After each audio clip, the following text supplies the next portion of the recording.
नमस्कार। हमारे चैनल में आपका स्वागत है। मैं हूं रामचंद्र मौर्य। साथियों, आज मैं अपना विश्लेषण नए ढंग से प्रस्तुत करने जा रहा हूं आपके सामने। सवाल जवाब में विश्लेषण होगा जो कि राहुल गांधी पर है कि राहुल गांधी कितने बड़े देशद्रोही हैं। राहुल गांधी किस तरह से नरेंद्र मोदी की सत्ता का तख्ता पलट करना चाहते हैं। ऐसे तमाम सवाल हैं जो आज दिल्ली की सियासत में, दिल्ली के सियासी गलियारों में गूंज रहे हैं। उन्हीं सवालों को हम जवाब देने का काम करेंगे और आपको बताना चाहेंगे कि भारतीय जनता पार्टी किस तरह से बौखलाई हुई है राहुल गांधी से और किस तरह से उन्हें देशद्रोही बता करके सत्ता पलट करने का आरोप लगा करके गिरफ्तार करना चाहती है, जेल में भेजना चाहती है। विश्लेषण से पहले आपसे हम उम्मीद करेंगे, अगर आप पहली बार हमारे चैनल को देख रहे हैं तो इसे सब्सक्राइब कर लीजिए और अगर अच्छा लगे वीडियो तो शेयर ज़रूर कीजिए। व्हाट्सएप पर, फेसबुक पर, इंस्टाग्राम पर, हर एक प्लेटफार्म पर, ताकि हमारी आवाज़ जन जन तक पहुंच सके। और यदि आप ऐसा करेंगे तो हमारी पत्रकारिता में बहुत बड़ा योगदान होगा। तो पहला सवाल है, सवाल भी हमारा और जवाब भी हमारा, नए तरह का, नई स्टाइल में इंटरव्यू। पहला सवाल है, क्या राहुल गांधी मोदी सत्ता का तख्ता पलट करना चाहते हैं? जी हां, दिल्ली के सियासी गलियारों में हड़कंप मचा हुआ है। जब से राहुल गांधी अमेरिका यात्रा पर गए हैं तभी से राहुल गांधी पर अनर्गल आरोप लगाए जा रहे हैं और उन्हें देशद्रोही बताया जा रहा है, उन्हें टुकड़े टुकड़े गैंग बताया जा रहा है और यह भी कहा जा रहा है कि राहुल गांधी खालिस्तानियों से मिल चुके हैं। राहुल गांधी बांग्लादेश की तरह नरेंद्र मोदी की सत्ता को उखाड़ फेंकना चाहते हैं। सत्ता पलट करना राहुल गांधी अकेले के बस की बात नहीं है। जब तक इस देश के 140 करोड़ मतदाता नहीं चाहेंगे और वह एक जन आंदोलन का रूप ले करके नरेंद्र मोदी के खिलाफ नहीं खड़े हो जाएंगे, जब तक 140 करोड़ जनता नरेंद्र मोदी के खिलाफ दिल्ली पर अटैक नहीं करेंगे, तब तक सत्ता पलट नहीं हो सकता। राहुल गांधी पर यह आरोप लगाना, उन्हें बदनाम करने की नीयत से ऐसा किया जा रहा है और इस बदनामी से राहुल गांधी को कोई नुकसान होने वाला नहीं है, बल्कि उनका कद और बढ़ेगा। दूसरा सवाल है, तख्ता पलट क्यों करना चाहते हैं राहुल गांधी नरेंद्र मोदी सरकार का? राहुल गांधी तख्ता पलट करना ही नहीं चाहते हैं। राहुल गांधी आरएसएस, बीजेपी के चाल चरित्र चेहरे, इनके भ्रष्टाचार और इनके अहंकार, इनके देश विरोधी गतिविधियों से इस देश को अवगत करना चाहते हैं। किस तरह से ओबीसी विरोधी हैं प्रधानमंत्री नरेंद्र मोदी, किस तरह से गरीबों के हित में कोई कार्यक्रम नहीं करते और करते हैं तो वह सिर्फ दिखावा होता है।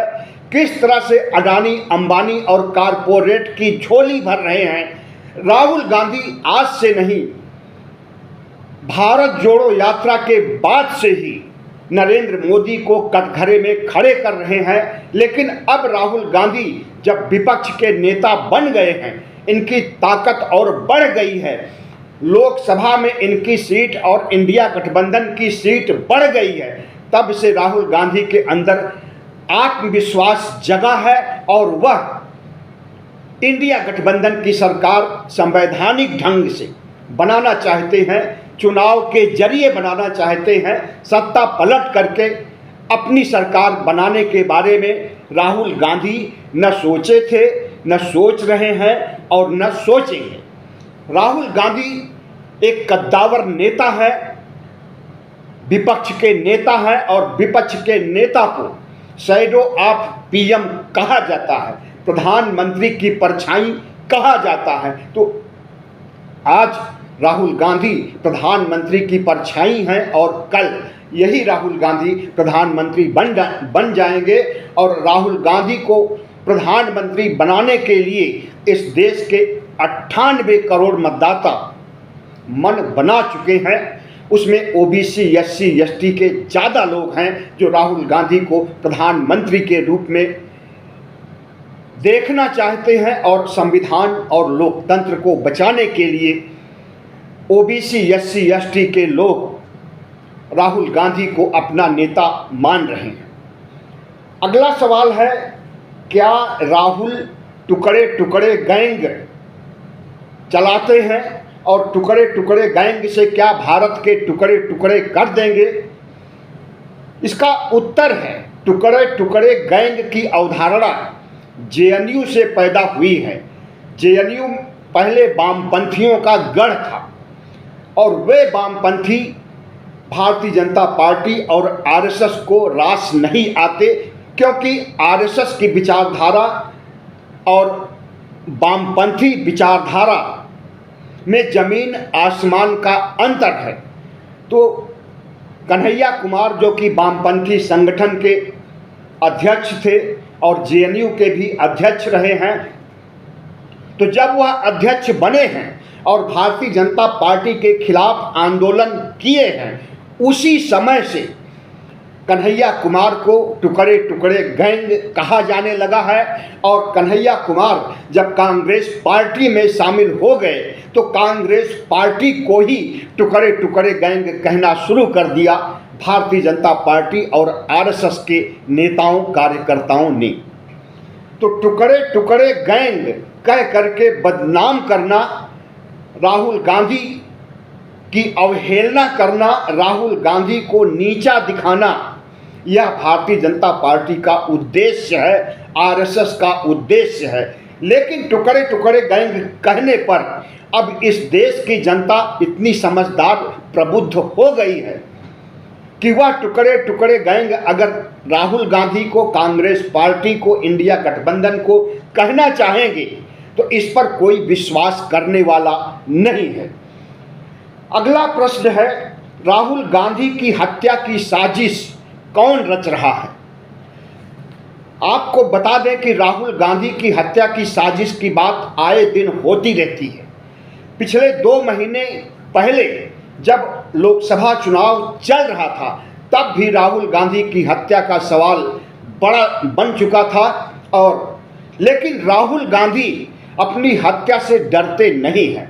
उन्होंने कहा है कि मैंने अपने पिता को, अपनी दादी को खोया है, अगर हम भी इस देश के लिए बलिदान हो जाएंगे तो यह हमारे लिए गर्व की बात होगी। लेकिन राहुल गांधी जिस रूप में एक कद्दावर नेता के रूप में उभर करके नेता विपक्ष तक पहुंच गए हैं और जिस तेजी से आगे बढ़ रहे हैं, तमाम सर्वे आ रहे हैं, आते रहते हैं और लगभग सभी सर्वे में राहुल गांधी का कद बढ़ता हुआ दिखाया जा रहा है और नरेंद्र मोदी का कद घटता हुआ दिखाया जा रहा है।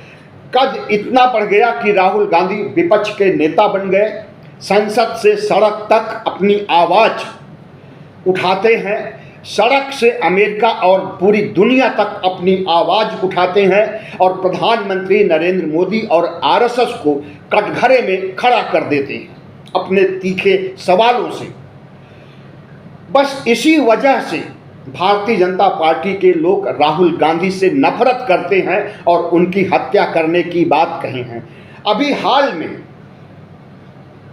भारतीय जनता पार्टी के एक सिख नेता तरविंदर सिंह मारवाह, जो कि पहले कांग्रेस में थे, बाद में वह भारतीय जनता पार्टी में गए और भारतीय जनता पार्टी की भगवा विचारधारा में शामिल हो गए।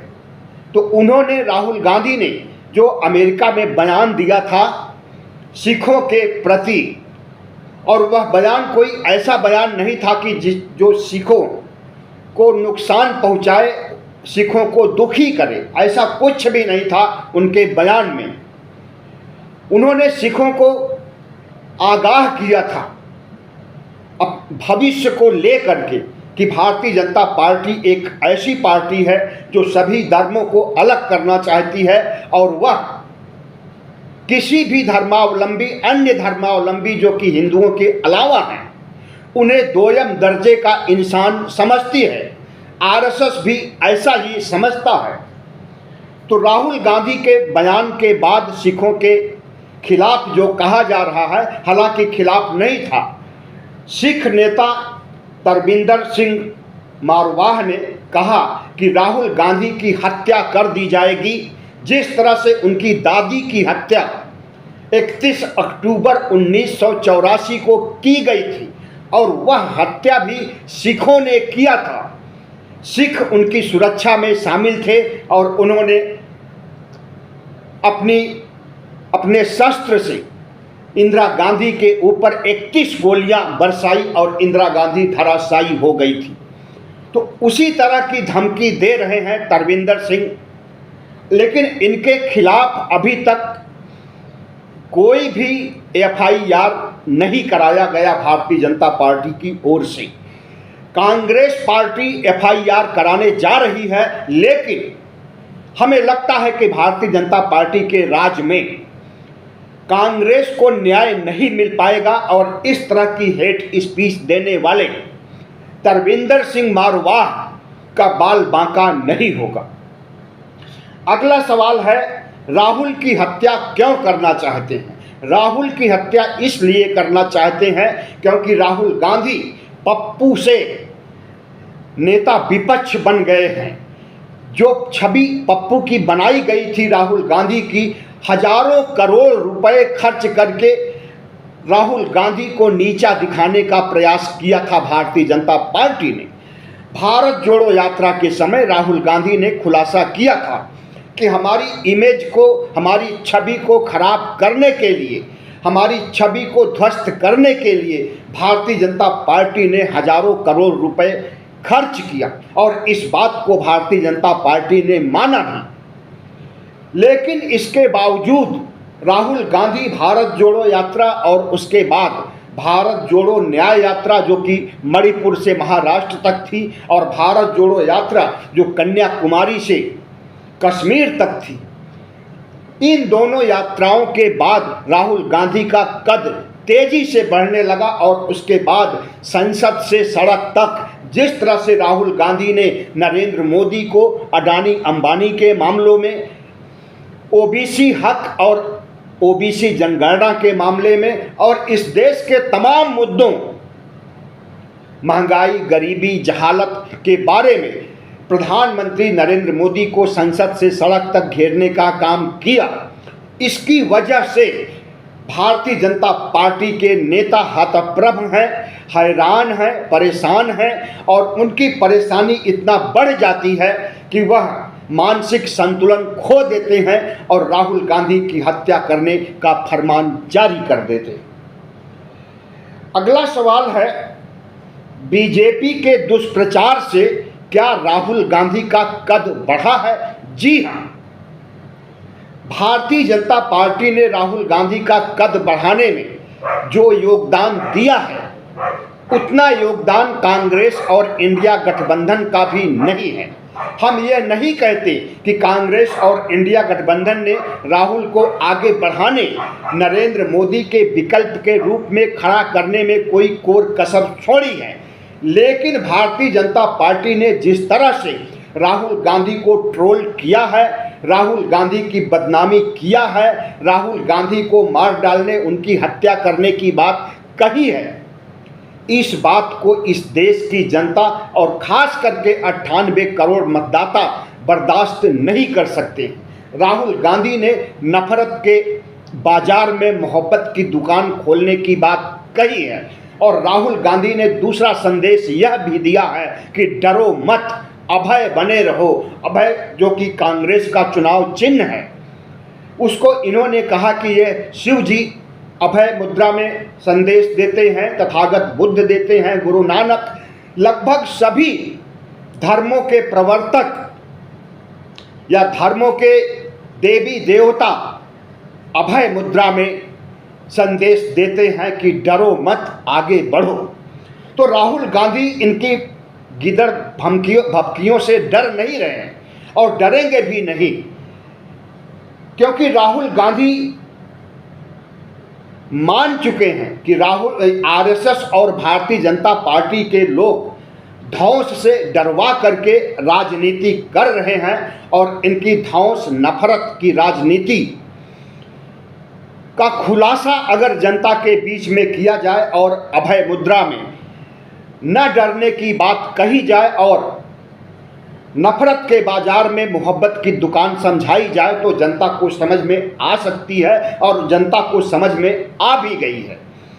राहुल गांधी ने जिस तरह से संविधान बचाने के लिए कोशिश किए, उसके अच्छे परिणाम भी आए और कांग्रेस और इंडिया गठबंधन के सीटों में बढ़ोतरी भी हुई है। याद कीजिए कि भारतीय जनता पार्टी के लोग इतना सातिर दिमाग के हैं कि हिंदू राष्ट्र बनाने के लिए संविधान को खत्म करना चाहते हैं, लोकतंत्र को खत्म करना चाहते हैं, संविधान की जगह मनुस्मृति लागू करना चाहते हैं और हिंदू राष्ट्र बनने पर जो संविधान लागू किया जाएगा वह संविधान बना भी चुके हैं। आपको हम याद दिलाते हैं कि हरिद्वार धर्म संसद में भारतीय जनता पार्टी के नेता अश्विनी उपाध्याय, जो कि एक बड़े वकील भी हैं हाई कोर्ट सुप्रीम कोर्ट में, उन्होंने मनुस्मृति पर आधारित भगवा संविधान पेश किया था हरिद्वार धर्म संसद में और कहा था कि जब भारत हिंदू राष्ट्र बनेगा तो यही संविधान लागू किया जाएगा। चुनाव के दौरान जब लोकसभा चुनाव चल रहे थे तो भारतीय जनता पार्टी के कई नेताओं ने, अनंत हेगड़े हुए, अरुण गोविल हुए, दिया कुमारी हुई, लल्लू सिंह हुए, ऐसे लगभग दर्जन भर नेताओं ने कहा कि हमारी पार्टी को 400 पार सीटें दीजिए, हम संविधान बदल देंगे। तो राहुल गांधी और इंडिया गठबंधन ने संविधान बचाने के लिए बीड़ा उठाया और अपने सभा सम्मेलनों में राहुल गांधी संविधान की कॉपी लेकर के जाने लगे और संविधान बचाने की अपील ओबीसी, एससी, एसटी से किया। उसके अच्छे परिणाम आए हैं और उसके बाद फिर राहुल गांधी का कद इतना बढ़ गया कि उनकी पार्टी को 100 सीटें मिली और वह नेता विपक्ष बन गए। अगला सवाल है, बीजेपी के दुष्प्रचार से राहुल गांधी को सियासी लाभ हो रहा है? जी हां, भारतीय जनता पार्टी के दुष्प्रचार से राहुल गांधी का प्रचार होता है।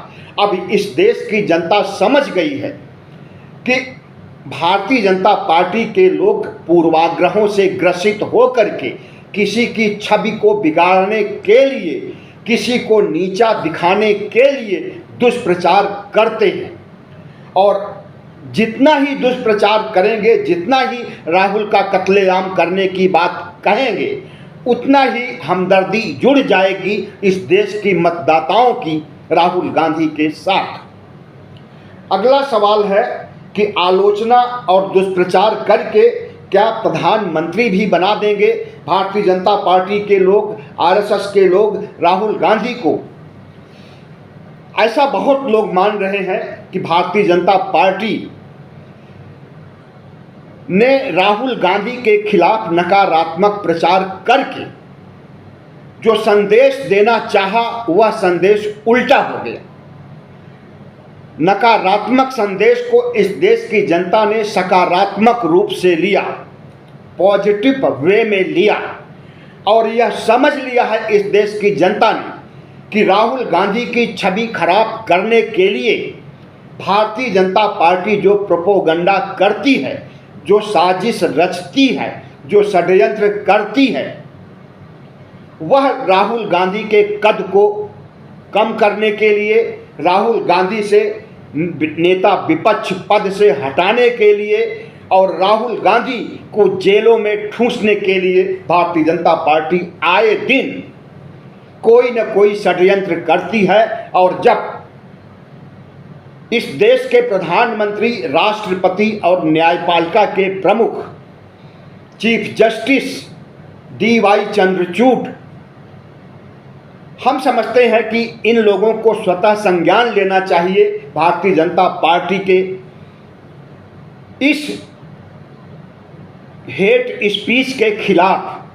अगर यही हेट स्पीच नरेंद्र मोदी के खिलाफ दे दी जाए, नरेंद्र मोदी की हत्या की बात इंडिया गठबंधन का कोई नेता, विपक्ष का कोई नेता अगर प्रधानमंत्री नरेंद्र मोदी की हत्या की बात करेगा तो उसी दिन उसके घर पर बुलडोजर चला दिया जाएगा और उसे देशद्रोह के मामले में देशद्रोह का मुकदमा चलाया जाएगा और हो सकता है कि उसे आजीवन जेल में ही रहना पड़े।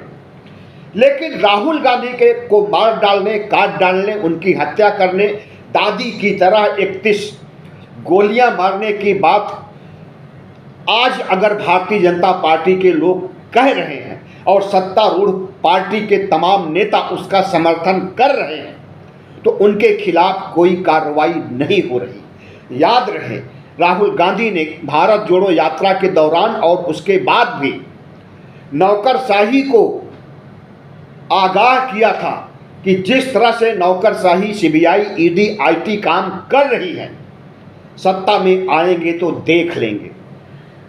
हमें लगता है कि राहुल गांधी बहुत समझबूझ से काम ले रहे हैं और इस तरह की बंदरघुड़की जो भारतीय जनता पार्टी की ओर से मिल रही है इससे विचलित नहीं हो रहे हैं और होना भी नहीं चाहिए। हाथी चला जाता है, कुत्ते भौंकते रहते हैं। आप कहेंगे कि आप BJP RSS के लोगों को कुत्ता कह रहे, जी नहीं, हम एक कहावत कह रहे हैं जो उत्तर भारत में कही जाती है। RSS से राहुल की क्या दुश्मनी है? RSS से सिर्फ राहुल गांधी को ही नहीं, पूरे विपक्ष को दुश्मनी है, इंडिया गठबंधन को दुश्मनी है, क्योंकि RSS एक आतंकी संगठन है और इस बात को आए दिन इंडिया गठबंधन के लोग कहते भी हैं कि RSS एक आतंकी संगठन है और जितने भी हादसे, बलवे, दंगे देश में भड़कते हैं उसे भड़काने और मुसलमानों, दलितों, OBC का कत्लेआम करने का काम RSS के लोग ही करते हैं। इन्हीं के द्वारा दंगे भड़काए जाते हैं और यही उस दंगे को आगे बढ़ाते हैं और कत्लेआम करते हैं। तो RSS से राहुल गांधी की यह दुश्मनी है कि RSS एक आतंकी संगठन है और RSS की सोच है कि इस देश को हिंदू राष्ट्र बनाया जाए और हिंदू राष्ट्र बनाने के पहले संविधान को बदला जाए, संविधान की जगह मनुस्मृति को लागू किया जाए। इसीलिए राहुल गांधी RSS से नफरत करते हैं। 1925 में हेडगेवार, डॉक्टर हेडगेवार ने RSS की स्थापना इसीलिए किया था कि हिंदू राष्ट्र बनाना है। आपको विश्वास न हो तो गूगल सर्च कर लीजिए कि RSS का गठन 1925 में क्यों किया गया। यही उत्तर आएगा कि हिंदू राष्ट्र बनाने के लिए RSS का गठन किया गया है।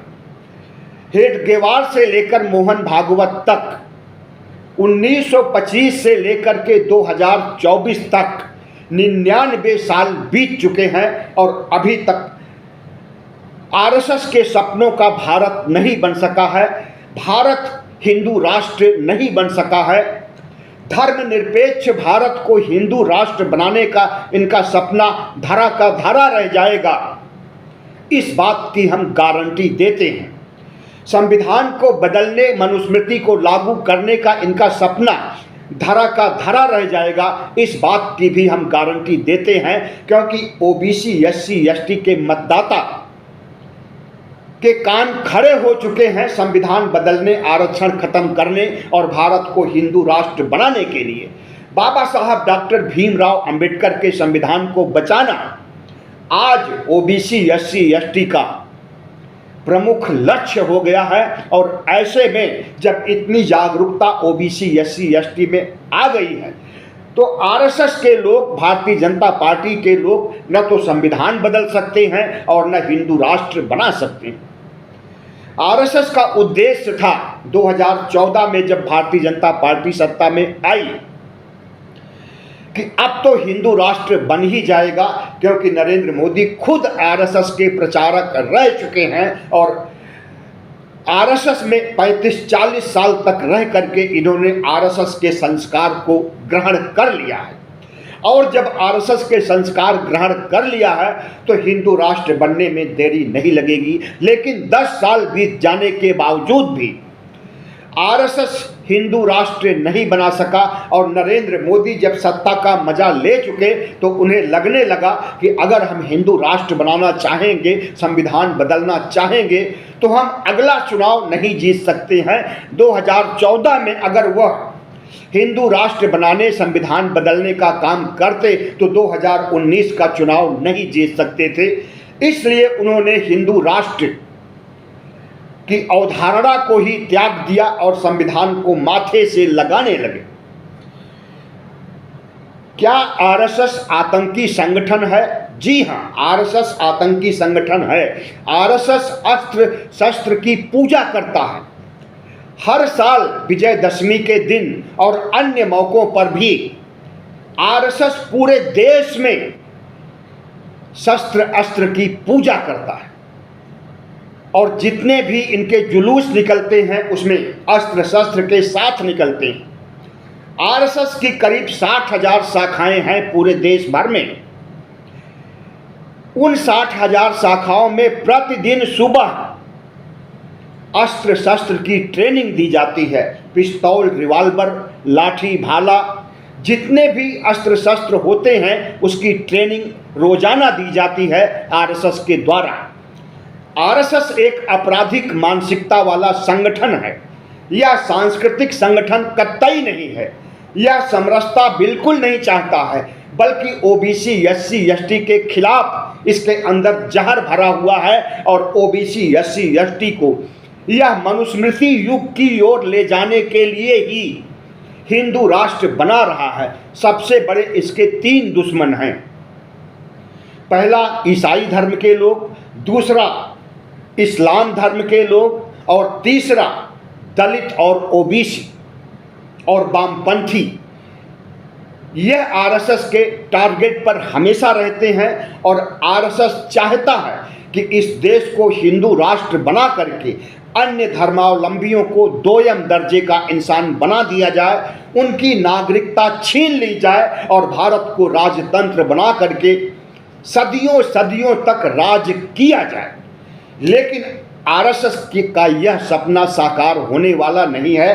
भारत न तो हिंदू राष्ट्र बनेगा, न संविधान आप बदल पाएंगे और न इस देश के ओबीसी, एससी, एसटी और अन्य धर्मावलंबियों, सिख, बौद्ध, ईसाई, जितने भी धर्म हैं, इन्हें आप 2ym दर्जे का इंसान भी नहीं बना सकते।